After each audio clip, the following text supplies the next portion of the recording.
make everything happen timely, because one thing, they can't finish one thing without something else getting done, and so if one person gets behind, it delays all of the other folks.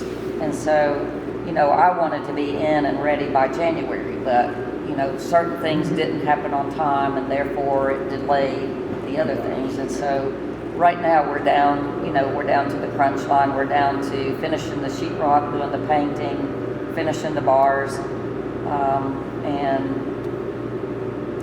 just bringing in the tables, the TVs. I've bought a lot of 75-inch TVs, so it'll be a great place for game day and people to come and, really enjoy their favorite games. So that's going to happen. I did want to say a couple things about the building, though. I've worked really hard to try to preserve a lot of the building. Initially, that was the old Woolworths building, and so the Woolworths diner was in there. Yeah. And I wanted so badly to keep that, and we tried everything possible, but because it was soda fountains and things that really can't work in a bar scene, plus it was going to be astronomical to bring all of that stuff back up to code, I just couldn't afford to do that. And so I do have that stored in Bristol. It's still hopefully going to remain in the Bristol community, but I took the tiles off the floor, went back to the original hardwood flooring, had a crew from North Carolina come in and sand and redo all of the floors to make those.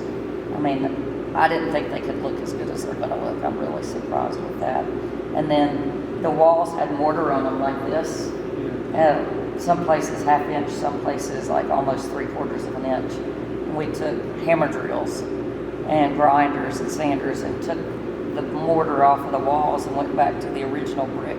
So it's going to have that brick, when you walk in, you're going to see mostly brick. And then it has the old tin ceiling, so that's going to look really nice. So I did everything that I could to try to keep some of the old aesthetics alive. And then, of course, I had to remove the awning so we can go new and modernize that. But I am planning to back up the front of the building, change the facade, and provide a sidewalk dining space. Because right now it just has kind of an entryway in between the showcase windows. Yeah. So because the building's going to be non-smoking, I wanted to design an area to where we could have some outside dining so that the folks could come in, that do smoke could go outside and still smoke.